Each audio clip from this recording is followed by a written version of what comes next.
All right, wow, what an absolutely fantastic game for the Democratic Republic of Congo. I want to say that first and foremost before I really get into the debacle that was Portugal, the side that Roberto Martinez selected. I mean, everything else was a complete disaster from Portugal's side. So if we have an opportunity to first and foremost say, great job, Democratic Republic of Congo. They played fantastic. They looked organized. They looked well set. They looked like they came to play. They didn't just get the one, or they didn't ever take the lead, but they didn't just get the draw, get deep into the second half, and then just start playing for a tie. Just try to get the single point, put something up there, and then just sit back and hope they don't lose the game. Like they attacked from the beginning of this game until the end of this game, and they put Portugal on their heels the entire time. I really have to give an incredible shout out to the Democratic Republic of Congo. Great, great job. I mean, first goal in their World Cup history, first point in the World Cup history, I believe. Such a good job. Such a good job by them. Seriously, congratulations. I don't want anything I'm going to go into to take away from really how great they did. I mean, represented their nation so well, represented Africa so well. It's been a fantastic World Cup for the European haters. I mean, the big countries in everywhere else, even small countries, medium-sized countries, everything. Europe has looked solid in some cases. France was dominant the second half. Germany was dominant the whole game. But your Spain's drawing against Cape Verde. And then, again, Portugal putting up the 1-1 against the Congo. I mean, it has been a huge, huge tournament for the European haters. And let's kind of get into more specifically to Portugal, what their issue was. First and foremost, I mean, I do not like Martinez at all. I really feel like he was given an opportunity with Belgium's golden generation. You know, he was there for over a decade with Kevin De Bruyne, who's my favorite player of all time. I watched every Belgium game because I loved watching Kevin De Bruyne. First jersey I ever purchased. I've seen him play in person twice in Europe. I love the guy. That's my player. So to watch Roberto Martinez repeatedly under-deliver with the Belgium national team and then somehow manage his way into a promotion to the Portugal team, I can't believe it. It's so frustrating for me. Obviously, I in my opinion, the Messi-Ronaldo debate, I think Messi's essentially handled that debate. I think Messi's probably the GOAT. I also feel Ronaldo has done things no one can recreate. Messi's the same way. I really respect both of them. I'm not going to die on either hill. If you're a Ronaldo person, I totally understand. Some of the aerobatic goals he can score, some of the range finishes he can score, I love it. It's so exciting. I totally get why you're a Ronaldo fan. If you're a Messi fan, I totally understand it as well. So I'm not even going to get into that. But I love watching Ronaldo play, and I love rooting for Portugal. It was my favorite country I've been to in the world outside of the United States. I loved Lisbon. I love being there. So getting to know the people of Portugal, talk to them. I root for Portugal now for the rest of my life. I really love them as a country. So to watch Roberto Martinez walk in to a very dominant Portugal team, and if you've seen my predictions, you know how I feel about Portugal. This is a team that should be pushing to lift the trophy at the end of this tournament, absolutely making the finals. They should be sweeping their group. And this should be a top team. This should be a team that everyone looks at and goes, yeah, that's dominant. That midfield, Bruno Fernandes, Vitinha, freaking Nuno Neves, João Neves, just such quality in their team. And that's not even to mention Ronaldo up top. Whether or not he's helping or hurting at this point is a whole different conversation. Absolutely an argument to be made. He's not contributing enough. He's maybe detrimental to them. If they took him out maybe earlier. Here, let's swap over just so we can see the lineup. If he was taken out earlier or doesn't even start, there's definitely a good argument to be made that they win this game more consistently. I mean, he played all 90 minutes. Not a single shot on target. I mean, pass accuracy is fine. 3 shots off target.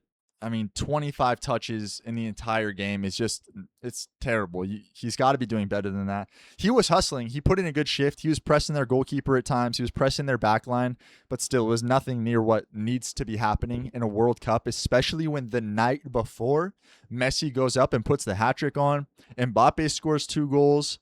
We also have Holland scoring 2 goals. England game's on right now. Harry Kane's already got 2 in the first half. These are great elite players, and obviously Ronaldo's past his prime. That's okay. He's going to degrade, but he still can't be dominating playtime in minutes over these young, exciting attackers. Gonzalo Ramos was great once he went in. He really pushed really hard. Leao needs to be starting. Let's get into that. Let's break down, because obviously we know the issues with Ronaldo, but piece at a time. From the back, obviously, I mean, Diogo Costa is going to start. He should be starting. He's the best goalkeeper that Portugal has. Still only 26. Mendes did a great job. He's an elite player, high-level player. Cancelo is another high-level player. Obviously, those both two need to start, but I really feel you need to find a way to get Matthias Nunes in this team. Whether it's a halftime substitution for Cancelo or Mendes, obviously Cancelo played a lot better. He almost had that bicycle kick that was ruled off sides. But again, Matthias Nunes needs to be starting. He needs to be playing for this country. Let's look at, the center backs. Araujo played fine. Vega's nowhere near it. Nowhere near it. I've seen him play for Chelsea in person. He doesn't have the pace. He doesn't have the understanding of the game. He loses the ball so consistently. Vega is not the player that we need at center back. And I say Portugal need at center back, especially when you have the likes of, Ruben Diaz was probably injured. That's the only reason he's not really starting. But again, Matthias Nunes can play that position, and he'd be playing it a lot better. That's obviously controversial, as it's not a true position. But, he would do way better than Vega would. Vega's not good back there.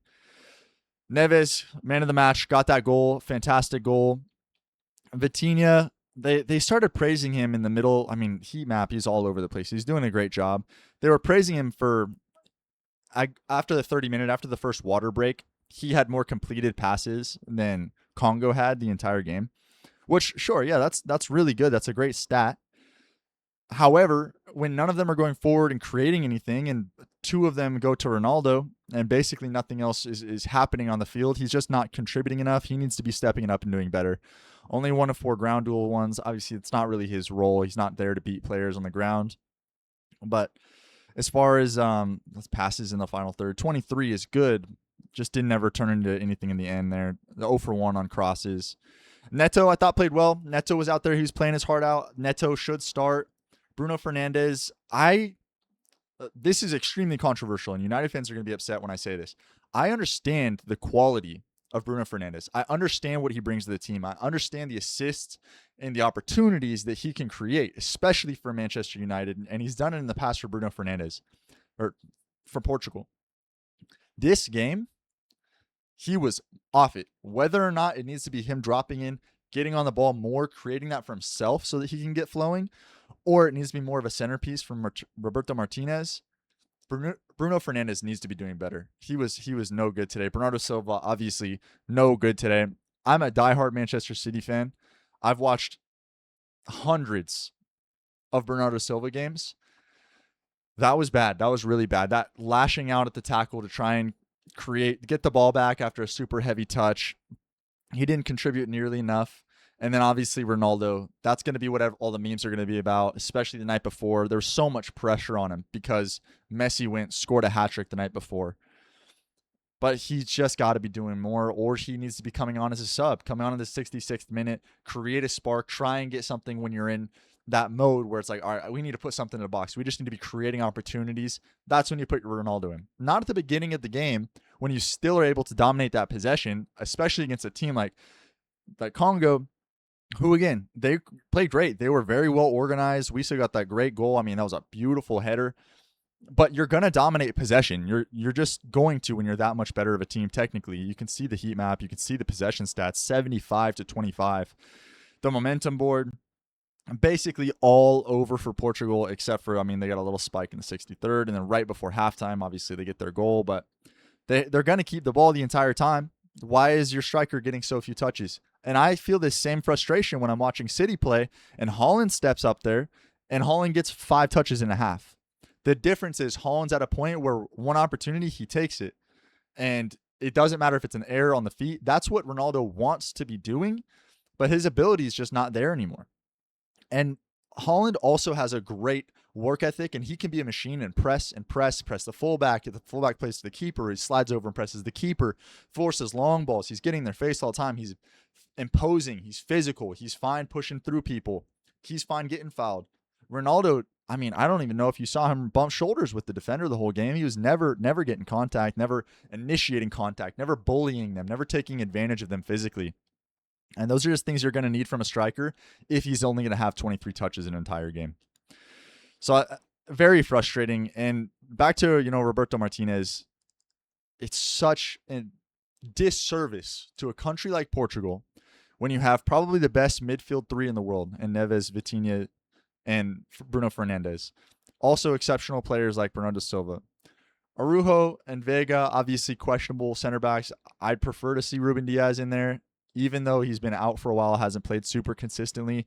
He's the best center back option they have, so he needs to be really playing.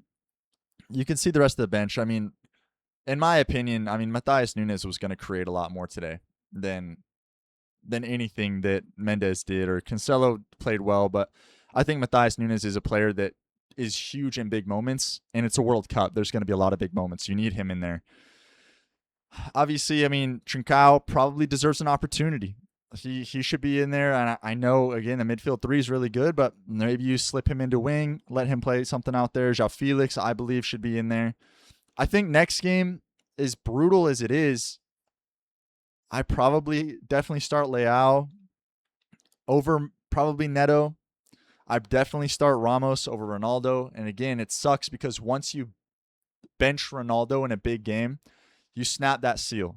And it's from then on out, if they play well, you're not putting Ronaldo back in for a game. And that's going to be an issue that they're going to have to settle.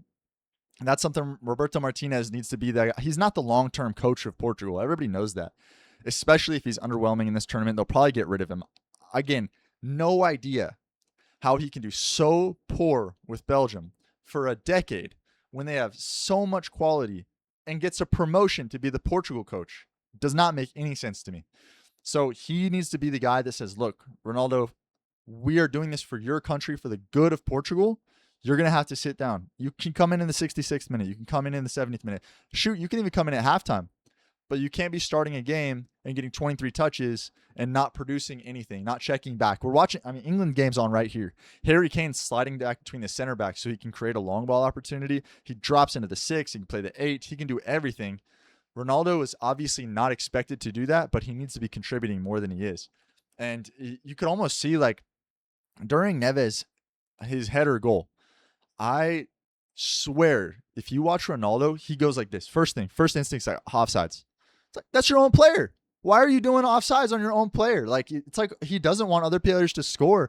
And I know that's a meme, and maybe it's not true. It's easy to misinterpret. But his body language wasn't, let's go, come on, go, lads. So it was offsides.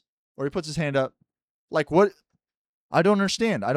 It feels like he doesn't even root for his own players. Like, he just wants it to be about him. And I hate saying that as a Ronaldo fan, but that's the optics. That's what it looks like. It doesn't look like he's excited for his players right away. Like, his initial reaction is like, oh, off. Like, come on. So anyways, frustrating game for Portugal. Obviously, that was my predicted winner of the whole tournament of the World Cup. Great job to Congo, Democratic Republic of Congo, ranked 46th, getting the draw from Portugal, number 5. It's been a crazy tournament for upsets and for small teams. And before the tournament, so many people complaining, well, we don't need this many teams. It's going to water it down. There's going to be too many pointless games. Obviously, the Iberian Peninsula disagrees. Spain and Portugal, they're getting shown what's up by these little countries that are making their first appearances in World Cups, scoring their first goal in a World Cup. So we're going to have to see where Portugal goes from here. It's going to be a lot of difficult questions in that locker room. It's hard to imagine the players in the Portugal locker room who are high-level elite players who have been at this level, pushing, wanting to win tournaments, can look at Ronaldo the same way the Argentinians look at Messi. Messi's delivered. Messi comes in, scores hat-tricks. Last tournament, he was fantastic. A lot of penalties, whatever, but still scored them, converted them, led them to a trophy. Are these players looking at Ronaldo like the same way? Like, we cannot bench him. He's so good. He hasn't scored in 5 straight World Cup games. I just don't understand how that locker room can be content making it the Ronaldo show when he hasn't performed in over 4 years World Cup time. So we'll see what happens. It's a big game. Thanks so much for watching. Let me know if you agree or disagree. Yeah. Come on, Portugal. We're going to do better than that next time.